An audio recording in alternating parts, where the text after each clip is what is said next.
Hey guys, it's me Ruby, and I wanted to share this article which is on integration, and yeah, it's entitled Pre-Brown, Some Black Teachers Lost Jobs as Integration Approached.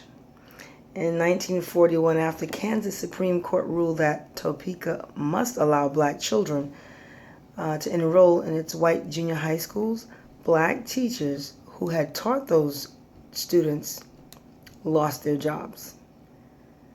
A historian at the Brown versus Board National Historic Site, Tom Rosenbaum,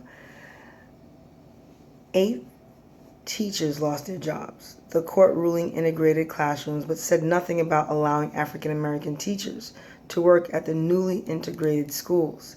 A decade later, that is one reason many black teachers felt apprehension about the potential integration of Topeka elementary schools when Brown versus Board of Education was filed in 1951.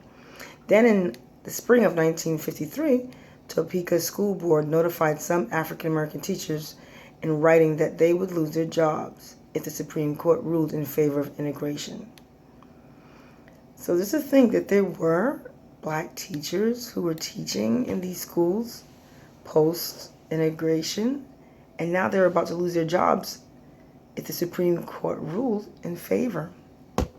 According to the letter, the school board assumed that the majority of people in Topeka will not want to employ Negro teachers next year for white children.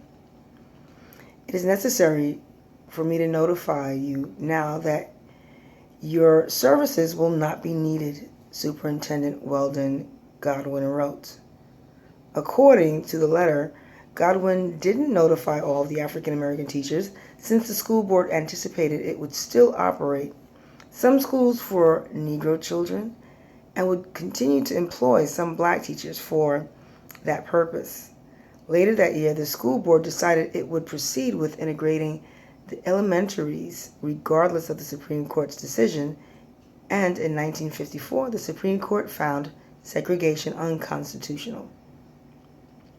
As Topeka started the process of integration, it closed just one of its all-black schools, McKinley School, in 1955, and retained the other 3, Monroe, Washington, and Buckhead.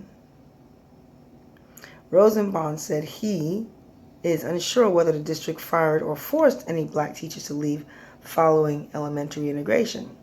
Unlike in 1941, there is no clear record of mass firing of black teachers, though that doesn't mean no black teachers lost their job. In the Board of Education records, you pick up nothing, Rosenbaum said. However, he said, on a national scale, it is clear that black teachers and administrators took a massive hit after the Brown versus Board ruling because they were blocked from working in the newly integrated schools. Want to read more about this article? Please click on a link below and do your research. Remember, re-educate your minds. Re-educate your mind. Peace.